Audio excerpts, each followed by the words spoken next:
Has this ever happened to you? You knew a relationship, a job, or a habit wasn't good for you, and you stayed anyway. You told yourself things like, just give it a little more time. Maybe they'll change. It's not that big of a deal. But deep down you knew. You were lying to yourself on purpose. There's a reason for that. And it's so powerful that it's running in the background of almost everyone's mind. Whether you're a man or a woman, rich or struggling, it's called cognitive dissonance. And today we're going to break down what it actually is and how it's quietly controlling some of the biggest decisions in your life. 1. What cognitive dissonance actually is. Back in the 1950s, a psychologist named Leon Festinger proposed a theory that's still considered one of the most important ideas in psychology today.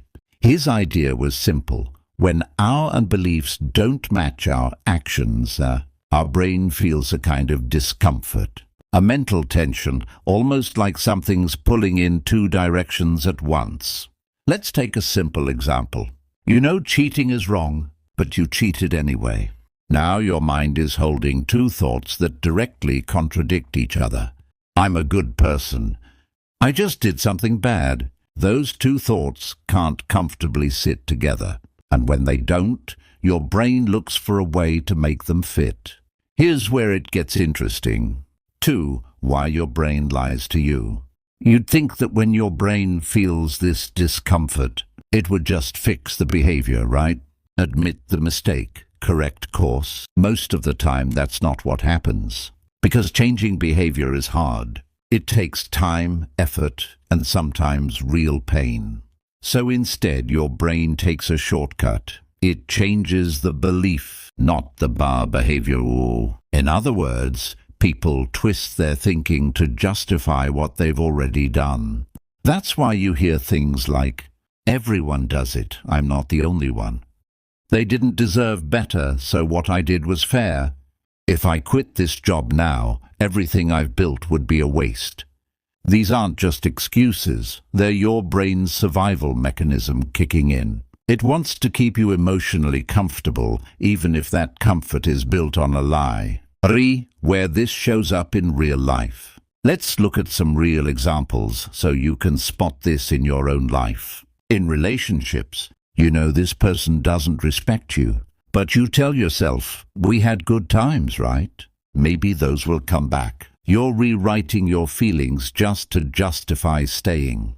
At work, you know this job is holding your growth back, but you think, I've already put in so many years.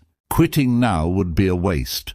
That's called the sunk cost fallacy, and it's basically a close cousin of cognitive dissonance. With your health, you know smoking or junk food is harmful, but you tell yourself, my grandfather smoked his whole life and lived to 90. You go looking for the one exception that lets you keep doing what you're already doing. See the pattern? It shows up everywhere. And here's the most interesting part. The more you've already invested in something, time, money, emotion, the harder your brain will work to justify it. Because admitting the decision was wrong means confronting your own identity. And that's usually the most painful part of all. 4. How you actually break the pattern. So the real question is, how do you get out of this loop? Step 1. Awareness. The moment you catch yourself justifying something, making excuses for your own choices, stop. Just for a second, ask yourself, am I saying this because it's actually true, or because I already made this decision and now I'm just trying to defend it?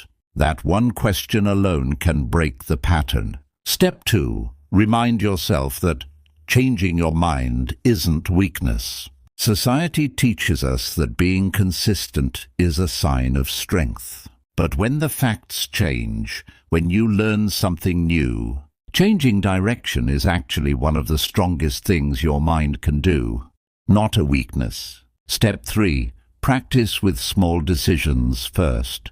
Next time you catch yourself justifying something, ask, if my best friend were in this exact situation, what would I tell them to do? We're often far clearer about other people's lives than we are about our own. Cognitive dissonance is part of what makes us human. You can't fully avoid it, but you can learn to recognize it. And the day you start recognizing it, your decisions stop being driven by fear and start being driven by clarity. If something came to mind while watching this, a relationship, a habit, a decision you've been justifying, drop it in the comments. Chances are someone else needs to hear it too. If this video gave you something to think about, hit like and subscribe. Because next time we're breaking down another mental pattern that's quietly running your life without you even realizing it. See you in the next one.